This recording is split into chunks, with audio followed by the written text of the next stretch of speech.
ভারত পাক নিয়ন্ত্রণ রেখায় ল্যান্ডমাইন বিস্ফোরণ, আহত 6 জওয়ান। নিয়ন্ত্রণ রেখায় ল্যান্ডমাইন বিস্ফোরণ, জখম অন্তত 6 ভারতীয় সেনা জওয়ান।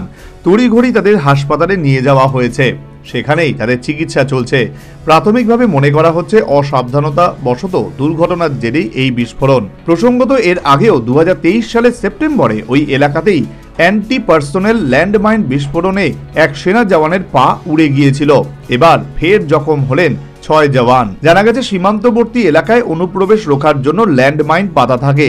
কখনো কখনো বৃষ্টির জলের তোড়ে ভেসে সেই মাইনগুলি অন্যদিকে চলে আসে। এক্ষেত্রেও তেমনটাই হয়েছিল।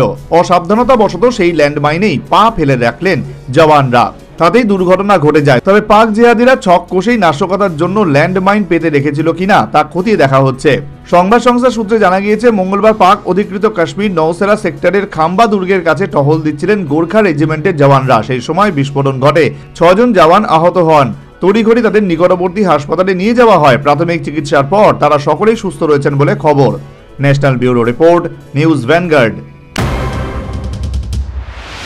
শিজা ইনস্টিটিউট অফ কিডনি সায়েন্সেস কিডনির জটিল রোগের চিকিৎসার জন্য এক উৎকৃষ্ট প্রতিষ্ঠান, যেখানে উত্তর পূর্ব ভারতের প্রথম এবিও অসামঞ্জস্য কিডনি প্রতিস্থাপন এবং মৃত ব্যক্তির কিডনি প্রতিস্থাপন করা হয়। এখানে 115টিরও বেশি কিডনি প্রতিস্থাপন এবং উত্তর পূর্ব ভারতের সবচেয়ে বেশি হিমোডায়ালিসিস করা হয়েছে এবং এই সংখ্যা দিন দিন বাড়ছে। Shija institute of kidney sciences Tripura সরকার সহ অরুণাচল প্রদেশ, মেঘালয়, মিজোরাম, মণিপুর এবং নাগাল্যান্ড সরকার দ্বারা স্বীকৃতি প্রাপ্ত।